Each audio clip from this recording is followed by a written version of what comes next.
Sahabat Nabi pada zaman itu masih belum terlalu canggih kayak kita sekarang.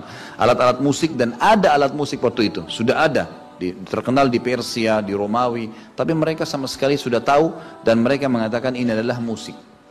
Musik sama Al-Quran tidak akan ketemu. Dalam sebuah hadis yang lain dikatakan, Nabi SAW mengatakan musik adalah mazamirus syaitan. Dalam hadis, tadi ayatnya sudah saya sebutkan, ini hadisnya adalah musik adalah anak-anak panah beracunnya syaitan. Anak-anak beracunnya syaitan. Musik sama Al-Quran seperti minyak sama air, tidak bisa ketemu, mustahil.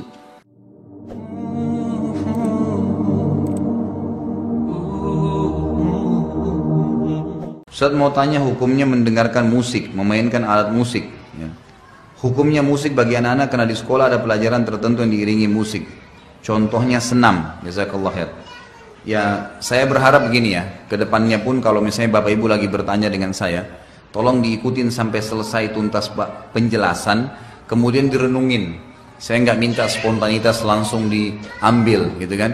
Anda boleh renungin, kemudian Anda lihat nanti, ya insya Allah minta petunjuk sama Allah supaya dikasih petunjuk yang benar. Saya termasuk yang sering mengingatkan kepada kaum muslimin, terutama jemaah pengajian saya untuk menjauhi musik. Mohon maaf Bapak Ibu sekalian, karena begini, ada alasan. Bapak Ibu tahu kalau Anda mau anak Anda hafal Quran, yang paling pertama Anda praktekin kalau mau hafal Quran dan cepat ya, jangan dengarkan musik dan jangan interaksikan dengan lawan jenisnya, kecuali apalagi kalau dia sudah balik, nggak boleh. Itu spontan, hafalannya bisa sulit sekali. Kalau dia sudah mulai dengar musik dengan mau hafal Quran sulit bersatu. Atau dia berinteraksi dengan lawan jenisnya, kalau kita bahasakan biasa pacaran, maka itu pasti spontan. Ayat Quran mustahil bisa bekas sama dia. Kalau Anda masukkan anak-anak Anda di tempat-tempat tahfidz Quran yang benar, pasti begitu ajarannya. Kalau dari sisi pandangan agama, Abu Bakar radhiyallahu anhu pernah mengistilahkan musik dan alatnya itu dengan mazamirus syaitan. Apa itu? Anak-anak panahnya syaitan yang bisa menusuk hati manusia.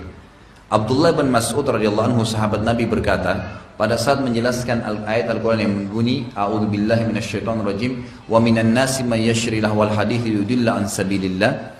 Ada sebagian orang yang mempermainkan kata-kata untuk menyesatkan manusia dari jalan Allah. Kata Abdullah bin Mas'ud sahabat Nabi ini, demi Allah itu adalah musik. Demi Allah itu adalah musik. Beliau mengatakan ini. Jadi cukup banyak statement para ulama berhubungan dengan masalah musik ini. Umumnya mereka lebih cenderung semua mengatakan lebih baik dijauhi. Lebih baik dijauhi. Karena dia sulit bertemu dengan Al-Quran. Dua hal yang kontroversial. Gak bisa. Sulit ketemu. Al-Quran atau musik. Susah. Kalau orang sudah biasa dengar musik, mustahil dia biasa mendengarkan Al-Quran. Itu agak sulit untuk menyatukannya gitu kan. Maka saya selalu sarankan untuk dijauhi, Allahu a'lam. Saya contoh Bapak Ibu sekalian, saya coba praktekin di anak-anak saya ya. Saya bilang sama istri saya, coba kita mulai anak-anak ini dengarkan Al-Quran. Kalau kita dulu punya pelanggaran-pelanggaran agama, kita pribadi, kita dulu biasa pernah hafal-hafal lagu, coba jangan dipraktekin ke anak-anak. Coba dialihkan, biarkan dia sudah mengenal Al-Quran sebagaimana kita kenal di umur 20 tahun, 25 tahun, 30 tahun, 40 tahun. Biarin mereka kenal Al-Quran dari umur 3 tahun, 5 tahun, 10 tahun, itu lebih baik. Lebih baik daripada mereka mendengar lagu-lagu yang akhirnya bisa merusak mereka. Ya, umumnya kalau sedih kalau senang yang senang. Al-Quran lebih baik. Mereka dapat setiap minimal sekali Bapak Ibu sekalian, kalau kita dengar Al-Quran, satu hurufnya satu pahala. Dengar musik minimal nggak ada pahalanya, gitu kan? Karena memang ini adalah ayat Al-Quran dijanjikan, ini tidak ada janjinya. Itu minimal. Belum kalau kita bicara hukum-hukum syar'i yang lainnya. Allahu a'lam. Coba direnungin Bapak Ibu sekalian. Kalau di madrasah, di sekolah, Anda punya sekolah Islam, coba terapin. Ganti dengan yang lain. Misal pun ada lantunan-lantunan syair, gitu kan, yang berbau semangat Islam, mungkin, gitu kan. Tapi kalau dipakaikan dengan alat-alat musik, Allahu a'lam, saya sarankan pribadi ya, untuk dijauhi. Allahu a'lam, itu jauh lebih aman insya Allah. Dan ulama mengatakan ada alat musik yang dibolehkan, itu seperti Syekh Albani rahimahullah mengatakan alat musik yang dibolehkan adalah gendang bagi ibu-ibu di acara perkawinan atau pada saat lebaran. Tapi itu juga dibolehkan bagi muslimah. Sesuai dengan hadis Bukhari, ada dua budak wanita sedang memukul gendang di depan Aisyah di hari lebaran Idul Fitri ya. Lalu Nabi SAW masuk ke rumahnya bersama dengan Abu Bakar di hari lebaran itu. Lalu Abu Bakar mengatakan, apakah ada anak panah syaitan di rumah Nabi SAW? Kata Nabi SAW, biarkanlah wahai Abu Bakar, untuk mereka, kaum wanita ini, mereka melakukannya di hari raya ini, agar orang Yahudi tahu kita juga memiliki hari raya. Juga di acara perkawinan, itu kan dibolehkan memukul gendang bagi kaum wanita di antara mereka. Ini Allah alam yang saya tahu dibolehkan. Bapak Ibu bisa beli buku yang bertanya tadi lebih lengkap dengan buku apakah musik itu haram. Ada buku khusus panjang lebar, buku Syekh Albani itu panjang lebar menjelaskan masalah itu. Tapi mohon maaf saya lupa penerbitnya, kalau tidak salah Darul Haq ya. Bisa tolong beritahukan saya hukuman orang yang mendengarkan musik baik dalam Al-Quran ataupun hadis. Saya benar-benar masih sulit menghilangkan musik dalam hidup saya, terutama saat merasa sangat jenuh. Tolong beritahukan agar saya menjauhi musik. Pertama sekali teman-teman sekalian, musik, kita bicara alat musik ya.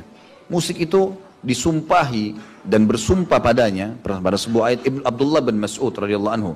Ayat Al-Quran yang berbunyi ya, A'udzubillahi minasyaitonir rajim wa minan nasi may yashri lahwal hadits yudillan nas an sabilillah. Sebagian orang ada yang memperjualbelikan perkataan-perkataan untuk menyesatkan manusia dari jalan Allah, gitu kan. Maka Ibnu Mas'ud mengatakan ini adalah demi Allah musik.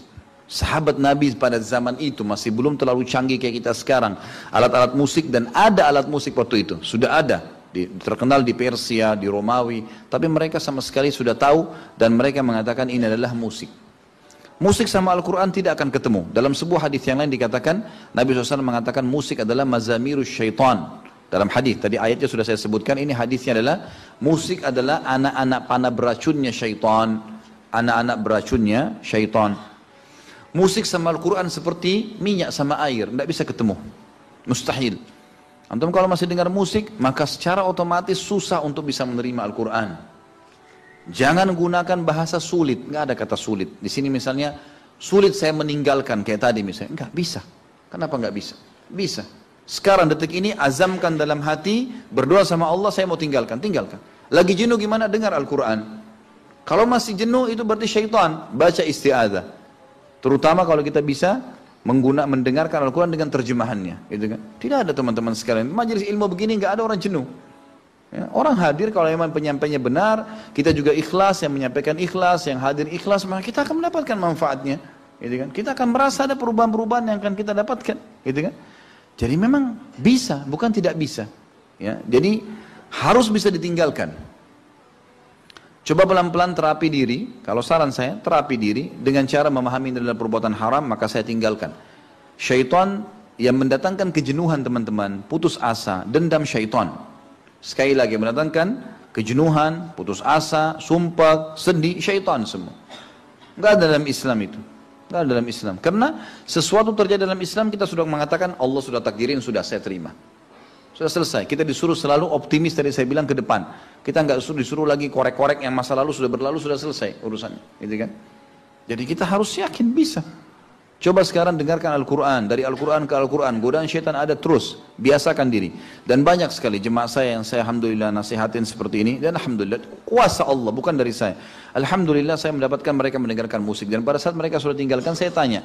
Kemarin saya ke Makassar, ada satu suami istri, kemudian mereka dulu pernah haji dengan saya dan alhamdulillah sudah berubah, gitu kan? Dan mereka dulu tuh selalu ada penyanyi baru, ada musik baru, ada segala macam, selalu konsernya hadirlah, beli segala macam sampai berapa banyak. Alhamdulillah mereka setelah dengar ceramah, memang awalnya mereka bilang proses, tapi setelah kita tinggalkan, ya saya tanya naik di mobil mereka waktu di Makassar, saya diajak makan, kemudian saya tanya, bagaimana perasaan kalian sekarang, secara pribadi saja. Dia bilang, Ustaz luar biasa tenangnya sekarang. Di mobil ini begitu buka, dengar ceramah. Kebetulan ceramah saya dia dengar. Kemudian saya sekarang berpikir, kalau betapa bodohnya saya dulu pada saat cuma dengar musik saja. Saya seperti dibodoh-bodohin, uang sekian puluh juta sudah habis. Sampai dulu ada yang pasang speaker di mobilnya, sampai ngomong sama istrinya, teriak-teriak karena kerasnya suara musik itu, gitu kan. Ada orang subhanallah kadang-kadang syaitan bukan cuma goda dia, hatinya jadi masalah dengar musik, dia paksa orang lain dengar. Sampai goyang jalanan, gitu kan. Tak tahu dapat apa ini. Dapat apa semua, tidak ada manfaatnya sama sekali. Ada orang di kampung, di ganggang, putar dandut, paksa orang lain dengar. Subhanallah, kenapa harus paksa seperti ini, gitu kan. Dan lebih jauh daripada teman-teman, kalau praktek saya pribadi, Allahu alam, saya coba menelusuri kisah para sahabat, para tabi'in, saya melihat teman-teman sekalian pada saat mereka tuh punya satu kelebihan ya, yang memang kalau kita peka kita akan tangkap. Mereka sangat peka dengan dosa sekecil apapun. Jadi para sahabat dan tabi'in itu melihat, kalaupun ada dosa kecil, itu sudah cukup membuat dia ketakutan luar biasa. Jadi walaupun tidak disengaja ya, seperti Qadhi Iyad rahimahullah mengatakan, saya mengetahui kalau saya punya dosa, saya tahu ini dosa tapi saya melakukannya, tidak sengaja pun. Kayak misal ada musik kita dengarkan lewat, kita cuma lewat, kebetulan saja ada. Kita bukan niat membelinya, kita bukan membeli kasetnya atau CD-nya, kita bukan mendengar, tapi lewat kita dengarkan. Mungkin kita masuk mall, mungkin kita lewat di mana, lalu kedengar, gitu kan. Kata Qadhi Iyad, ada dosa yang saya tahu dosa, tapi saya tidak menginginkan, tapi terjadi. Saya lewat, sepintas melewatinya. Maka saya akan melihat terjadi perubahan pada tunggangan saya, ya, kemudian pada istri saya, bahkan pada saat di rumah saya bahkan pada saat itu rumah saya kemasukan tikus. Ya.